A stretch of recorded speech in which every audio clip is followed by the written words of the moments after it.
ఎన్నికల ఫలితాలు వచ్చి 24 గంటలు కాకముందే మా పార్టీ కార్యకర్తలు నాయకుల మీద ఇవాళ గూండాయిజానికి రౌడీయిజానికి కాంగ్రెస్ పార్టీ ఏదైతే దిగజారుడు రాజకీయాలు చేస్తుందో కేష్ క్రిస్టోఫర్ గారి మీద జరిగిన దాడి జరిగినట్టుగా ఒక ఉప ఎన్నికల్లో గెలిచిన తర్వాత ఎక్కడన్నా మా ప్రభుత్వ హయాంలో మా కార్యకర్తలు గాని మా పార్టీ నాయకులు గాని హద్దులు దాటి ఈ రకంగా ప్రవర్తించారా ఒక్కసారి గుర్తు తెచ్చుకోండి. ఒకవేళ మేము కూడా ఆనాడు 7 ఉప ఎన్నికల్లో 2 కార్పొరేషన్ ఎన్నికల్లో జిల్లా పరిషత్ ఎన్నికల్లో గెలిచిన తర్వాత విజయ గర్వంతో విర్రవీగి నిన్న మీ వాళ్ళు ప్రవర్తించినట్టుగా మా పార్టీ గుర్తైన కారు గుర్తుని ఏదో ఊరేగింపు చేస్తూ అవహేళన చేస్తూ చిల్లరగా ప్రవర్తించుంటే ఇవాళ మీరెక్కడ ఉండేటోళ్ళో ఆలోచించుకోండి.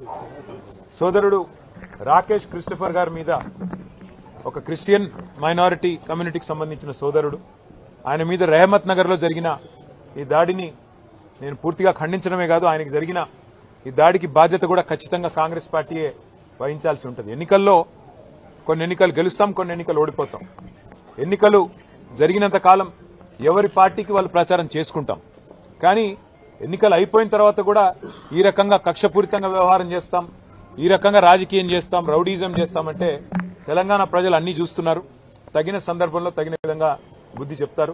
మేము తమ్ముడు రాకేష్ క్రిస్టోఫర్ గారికి, వారి కుటుంబానికి, వారి శ్రీమతికి, వారి కూతురికి, వారి కుమారుడికి, వారి తండ్రి గారికి అందరినీ కలిసినాము. విష్ణువర్ధన్ రెడ్డి గారు, సునీత గారు, కౌశిక్ రెడ్డి గారు, అట్లాగే మా నాయకులు అందరం కూడా కలిసి, మా కార్పొరేటర్లు అందరం కూడా కలిసి ఆ కుటుంబానికి ధైర్యం చెప్పడానికి ఎన్నికలు మా కుకట్పల్లి ఎమ్మెల్యే కృష్ణారావు గారు అందరం కూడా వచ్చి వారికి ధైర్యం చెప్పే ప్రయత్నం చేస్తా ఉన్నాం. అట్లాగే నేను ఇంకొక మాట కూడా ఇస్తా ఉన్నా, ఎన్నికల ముందు చెప్పాను మళ్ళీ చెప్తా ఉన్నా. జూబ్లీహిల్స్ నియోజకవర్గంలో ఏ కార్యకర్తకి ఏం జరిగినా కంటికి రెప్పలాగా కాపాడుకునే బాధ్యత నాది, పార్టీది. వదిలిపెట్టే సమస్య లేదు. ఒక ఎన్నికల్లో గెలవచ్చు, ఒక ఎన్నికల్లో ఎదురుదెబ్బ తగలొచ్చు, కానీ కార్యకర్తల విషయంలో మాత్రం ఎక్కడ ఎవరికి ఏ అన్యాయం జరిగినా, ఎక్కడ ఎవరికి ఏ చిన్న నొప్పి కలిగినా తప్పకుండా ఇదే రకంగా వాళ్ళ ఇంటి ముందుకు వస్తాం. అర్ధగంటలో వస్తా అని చెప్పినా ఇలా వచ్చినాం. రేపు కూడా ఇట్లే ఉంటాం. మంగళవారం నాడు జూబ్లీహిల్స్ నియోజకవర్గ కార్యకర్తల సమావేశం కూడా ఏర్పాటు చేస్తా ఉన్నాం. ఆ రోజు మిగతా అన్ని విషయాలు కూడా డీటెయిల్డ్ గా మాట్లాడుకుందాం. కానీ ఖచ్చితంగా ఈ రోజు జరిగిన ఈ దాడికి కాంగ్రెస్ బాధ్యత తీసుకోవాలి. మరి కాంగ్రెస్ పార్టీగా ముఖ్యమంత్రి రేవంత్ రెడ్డి బాధ్యత తీసుకోవాలి. మీరు కనుక సంయమనంతో వ్యవహారం చేయకపోతే, విజయ గర్వంతో ఇట్లాగే విర్రవీగితే తప్పకుండా ప్రజలు బుద్ధి చెప్తారు, తప్పకుండా మేము కూడా బుద్ధి చెప్పాల్సిన పరిస్థితి వస్తుందని చెప్పి కూడా కాంగ్రెస్ నాయకులకు చెప్తూ రాకేష్ క్రిస్టోఫర్ గాని అట్లాగే జూబ్లీహిల్స్ నియోజకవర్గంలో ఉన్న కష్టపడి పనిచేసిన కార్యకర్తలందరికీ శిరస్సు వంచి వారికి ధన్యవాదాలు. ఎందుకంటే గతంలో మాకు 80,000 ఓట్లు వస్తే ఇప్పుడు కూడా 75,000 ఓట్లు వచ్చినాయి. ఓట్లేం తగ్గలేదు, కేవలం 5,000. అది కూడా ఇన్ని రిగ్గింగులు, ఇన్ని గూండాగిరి, ఇన్ని దొంగ ఓట్లు, ఇన్ని పైసలు పంచి, చీరలు పంచి, కుక్కర్లు పంచి, ఇన్ని కథలు పడ్డాక ఆడికి కూడా 75,000 ఓట్లు మా అభ్యర్థికి వచ్చినాయి, మా పార్టీకి వచ్చినాయి. ఇదేమి స్వల్ప సంఖ్య కాదు. తప్పకుండా తిరిగి మళ్ళీ భవిష్యత్తులో కొడతాం. జూబ్లీహిల్స్ లో మళ్ళీ గులాబీ జెండా ఎగరేస్తాం. Thank you. సరే, ఎవరిది అహంకారమో ఎవరిది ఏందో నిన్న వాళ్ళు విజయ గర్వంతో తీసిన ఊరేగింపులోనే కనబడ్డది.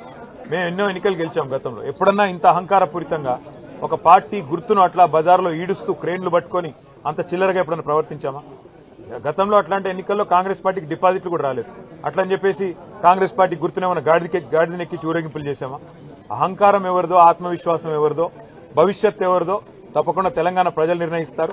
ఒక ఎన్నికల్లో గెలుపుతోనే ఇంత మిడిసిపడితే, ఒక ఎన్నికల్లో గెలుపుతోనే ఇంత ఎగిరెగిరి పడితే, మరి గతంలో 10 ఏళ్ల పాటు అప్రతిహతంగా అన్ని ఎన్నికలు గెలిచిన మేము ఎట్లా ప్రవర్తించి ఉండాలో ఒకసారి ఆలోచించుకోమని కాంగ్రెస్ పార్టీకి నేను చెప్తాను. ప్రచారం టైంలో ఇది సాంకేతికంగా వాళ్ళు గెలిచారు తప్ప ఇంత రిగ్గింగు, ఇన్ని దొంగ ఓట్లు, ఇన్ని పైసలు, ఇన్ని చీరలు, ఇన్ని కుక్కర్లు, ఇవన్నీ ఇప్పుడు రెహమత్ నగర్ లో మీరు ఇక్కడ ఉన్నారు కదా, మొత్తం విలేకరులు ఇల్లు తిరిగి అడగండి. ఎన్ని డబ్బులు పంచారు, ఎన్ని కుక్కర్లు పంచారు, ఎన్ని రకాల తాయిలాలు పంచారు, ఎన్ని ఆపసోపాలు పడ్డారు. చివరికి అరకొర మెజారిటీతో ఇన్ని దొంగ ఓట్లు వేయించుకుంటే, ఇంత రిగ్గింగ్ చేస్తే చావు తప్పి కన్నులోట పోయినట్టు గెలిచినారు. అదో గెలుపు అనుకుంటే అది వాళ్ళ కర్మ, నేనేం చేయలేదు.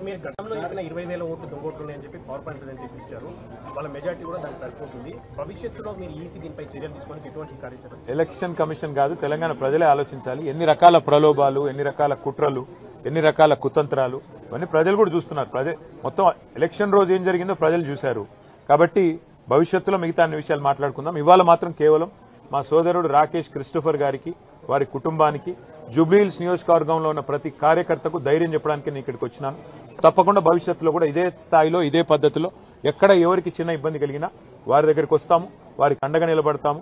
కాంగ్రెస్ పార్టీ గుండాయిజం మానుకోకపోతే ప్రజలే బుద్ధి చెప్పే విధంగా ప్రజల్ని కూడా చైతన్యం చేస్తాం. ఎన్నికల్లో వాళ్ళ పార్టీ పోటీ చేసింది, మరి దానికి ఇన్ఛార్జిగా కేటీఆర్ని ఇచ్చిండ్రా, హరీష్ రావుని ఇచ్చిండ్రా. సరే, హరీష్ గారి తండ్రి చనిపోవడం వల్ల వారు రాకపోవచ్చు, కానీ అటువైపున అంతా నేనే అని చెప్పి తిరిగిన కేటీఆర్ మొత్తం ఛాలెంజెస్, ఓపెన్ ఛాలెంజెస్, తన స్థాయికి మించిన ఛాలెంజెస్, ఇష్టం వచ్చినట్టుగా మాట్లాడిన తీరు మీరు మీ ముందే తెలుసు. అంత social media, main stream media, propaganda media, BRS media అంతా చూసి నోటికి వచ్చినట్టు మాట్లాడడం, ఇష్టం వచ్చినట్టు మాట్లాడడం, ఎవరినైనా సరే లెక్క చేయకుండా మాట్లాడడం, ఇలాంటి పరిస్థితులు ఎన్నికల కంటే ముందు చూసినాం. ఓటమి చావు దెబ్బ కొట్టినా ఇంకా బలుపు, అహం మాత్రం తగ్గలే కేటీఆర్. ఎందుకంటే బీఆర్ఎస్ పార్టీనో టీఆర్ఎస్ పార్టీనో నువ్వు బతికించినోనివి కాదు, పుట్టించినోనివి కావు, కాబట్టి నీకు దాని విలువ తెలియదు. కాబట్టి అది చస్తేంది పోతేంది అన్నట్టుగా ఇష్టం వచ్చిన తీరున వ్యవహరించిన పరిస్థితి. అంటే ఏదో చింత చచ్చినా పులుపు చావలేదన్నట్టుగా ఇంకా కొన్ని శాస్త్రాలు ఉన్నాయి చెప్పలేని. అలాంటి పరిస్థితి వచ్చినప్పటికి కూడా ఈరోజు నువ్వు మాట్లాడుతున్న తీరు చూస్తే ఇంకెవ్వరక్కర్లేదు బీఆర్ఎస్ను నాశనం చేయడానికి. నువ్వు ఒక్కనివి చాలనిపిస్తున్నది. నీ ఒక్కనితోని బీఆర్ఎస్ పతనం ఖాయమనిపిస్తున్నది. నీ యొక్క రాజకీయ అస్తిత్వం కొరకు నీ యొక్క పిచ్చి చేష్టలు చూడలేదా? ఎన్నికల సందర్భంలో ఒక టిప్పర్ గుద్దుకునే ఆర్టీసీ బస్సును విగత జీవులు అక్కడ ఉంటే దేక్లేంగే అనుకుంటా టవల్లు తిప్పుకుంటా రోడ్ షోల్లో ఈవెంట్ మేనేజ్మెంట్లు చేసిన తీరు కనపడలేదా? నీ రాజకీయ మెచ్యూరిటీ ఇంతకంటే ఎక్కువ ఉదాహరణ కావాల్సిన అవసరం ఉందా? ఇలా ఒక్క ఎన్నికతో గెలిచిండ్రు, ఒక్క ఎన్నికతో గెలిచి ఇంత మిడిచిపడుతుండ్రు. నీకు అర్థమవుతుందారా బాబు? అసలు ఫస్ట్ మీకు ఏమవుతుందో నీకన్నా అర్థమవుతుందా? 100 సీట్లు అన్నట్లు మిమ్మల్ని బొందబెట్టింది నీకు అర్థం కాలే. సరే పోని, తర్వాత జరిగిన ఎన్నికల్లో, ఎంపీ ఎన్నికల్లో గుండు సున్నా వచ్చినా మీకు సిగ్గు రాలే, పోయింది. దాంట్లోనే కంటోన్మెంట్ ఎన్నిక కూడా ఓడిపోయినరు, మీకు అది అర్థం కాలే. అక్కడ కూడా దివంగత సాయన్న గారు చనిపోయిన తర్వాత వారి కూతురు అనివార్య కారణాల వల్ల చనిపోయిన తర్వాత వచ్చిన ఎన్నికల్లో కూడా గెలవలే. ఇప్పుడు జూబ్లీహిల్స్ ఎన్నిక ఎంత ప్రెస్టీజియస్గా, ఇది గెలుస్తాం, కాంగ్రెస్ను మనమే వచ్చేది, సీఎంను కేసీఆర్ను కూర్చోబెడతాం చూడని ఇట్లాంటి ప్రగల్భాలు పలికిన తర్వాత కూడా నీకు వచ్చిన ఓటమును గౌరవంగా అంగీకరించే బుద్ధి లేకపోయా ఏం చేయాలి? ఇలా కవిత గారు మాట్లాడుతూ చెప్తున్నది, కృష్ణార్జునులు కలిసి కేసీఆర్కు కళ్ళకు గంతలు కట్టిండ్రు. కృష్ణార్జునులు కాదు తల్లి, వాళ్ళు దుర్యోధన దుశ్శాసనులు. వాళ్ళు ధృతరాష్ట్రునికి కళ్ళకు గంతలు కట్టిండ్రు. కళ్ళకు గంతలు కట్టింది తిప్పుకున్నా కూడా చూసి ఏం చేయలేక మరి అచేతనంగా కేసీఆర్ కామ్గుంటుండో. కానీ ఇలా పార్టీని సర్వనాశనం చేయడానికి కంకణబద్ధుడై వాళ్ళ పార్టీని నాశనం చేస్తా అని శబదం తిన్నట్టే ఇలా కేటీఆర్ మాట్లాడుతున్న తీరు. ఇలా ఇన్ని ఎన్నికలు మేము గెలిచినా కూడా నీకు కనబడలేదు ఒక ఎత్తు అయితే, జూబ్లీహిల్స్లో నువ్వు పెద్ద ఎత్తున ప్రచారం చేసినావు కదా, నా ప్రతిభకి ఇది ఒక తీరు చూడు, నేను రేపు గెలుస్తా, మీ సోషల్ మీడియా వాళ్ళ కూడా మీ హ్యాండిల్స్లో మేము గెలుస్తున్నామని చెప్పేసి. సోషల్ మీడియానో నెట్నో లేదంటే టీవీలనో నమ్ముకుంటే ఎన్నికల్లో గెలవరు.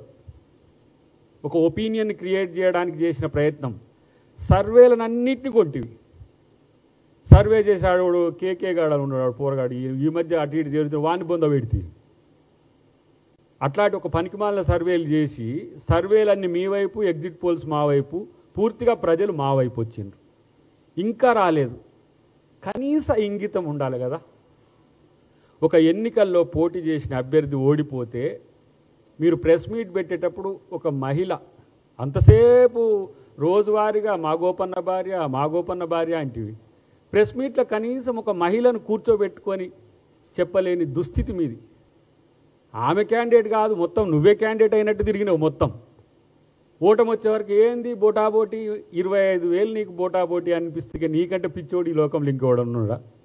ఒక కన్సిస్టెంట్ మెజారిటీ ఎవ్రీ రౌండ్.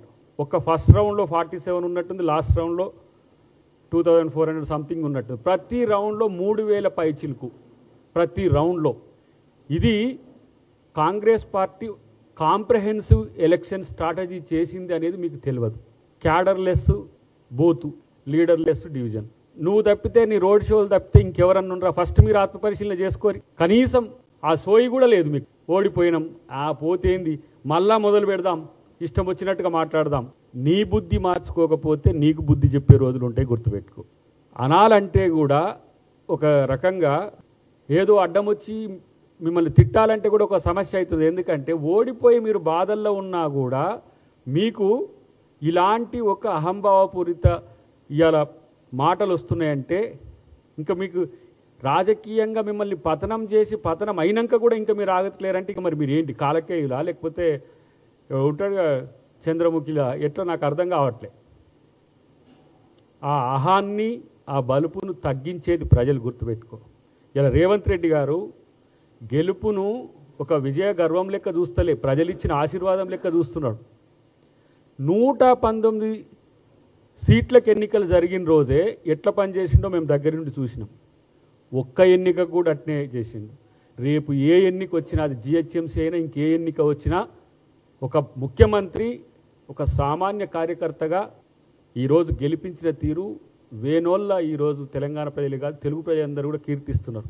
ఈ ఎన్నిక మీకెంత ప్రెస్టేజ్ అని మీరు అనుకున్నారో మీకు తెలియదు. ఎందుకంటే ఏదో ఆయన మళ్ళీ చెప్పిన ముచ్చట్లనే మీరు గెలుస్తారు పో అని చెప్పేసి ఇష్టం వచ్చినట్టుగా మీరు ఏమంటారు తందనాలు ఆడిన స్థితి మాకు తెలుసు. కానీ మా ప్రభుత్వం కానీ, పార్టీ కానీ, మహేష్ కుమార్ గౌడ్ గారి, మా ముఖ్యమంత్రి గారు కానీ ప్రతి ఒక్క సెక్టార్ను వాళ్ళు టచ్ చేస్తూ, ప్రతి ఒక్క ఏరియాను వాళ్ళు చేస్తూ ఈరోజు కాంగ్రెస్ యొక్క గెలుపులో ఎంత కీలక భాగస్వాములైనరో మాకు తెలుసు. అట్టాటి వాళ్ళ మీద బాధ్యతారహితంగా మాట్లాడతారు, ఇష్టం వచ్చినట్టు మాట్లాడతారు. మళ్ళీ మరి అప్పుడేం చేయాలి, మేము బీ టీం దించాల్సి వస్తుంది. రాజకీయం కదా ఇది. రాజనీతిలో ప్రజలు మనల్ని గౌరవించే సంస్కృతి ఉండాలి కదా. ఆ సంస్కృతిని తప్పి ఏమో అంటారు, ఇష్టం వచ్చినట్టు తెగించిన వారికి తెడ్డేలింగం లెక్క మాట్లాడితే చాలా తీవ్ర పరిణామాలు ఉంటాయి. అందరూ కూడా అట్నే మాట్లాడతారు. మీరు మాట్లాడితేనేమో గొప్ప అయింది. ఇప్పుడు వారు రావట్లేరు కాబట్టి మేము అంటలేము, కానీ కేసీఆర్ గారు మాట్లాడిన రోజులు బూతులన్నీ కూడా ప్రవచనాలు అయినాయి, చాగంటి ప్రవచనాలు లెక్క అయినాయి. ఇవాళ మీరు తిడితే కౌంటర్ ఇస్తే మీకేమో ఇబ్బందులు అవుతున్నాయి. ముఖ్యమంత్రి గారు మాట్లాడే భాష మిమ్మల్ని బట్టే ఉంటుంది. మీరు సమాధానపూర్వకంగా సావధానంగా మీరు మాట్లాడితే సావధానపూర్వకంగానే సమాధానం ఇస్తాడు. కానీ మీరు రెచ్చిపోయి పిచ్చి కుక్కల్లాగా మాట్లాడుతుంటే ఏ భాష మాట్లాడాలో ఆ భాష వస్తుంది. కాబట్టి ఓటమితో బాధ్యతను తెచ్చుకోండి, ఆత్మపరిశీలన చేసుకోవాలని చెప్పి నేను వాళ్ళకు హితవు చెప్తున్నా.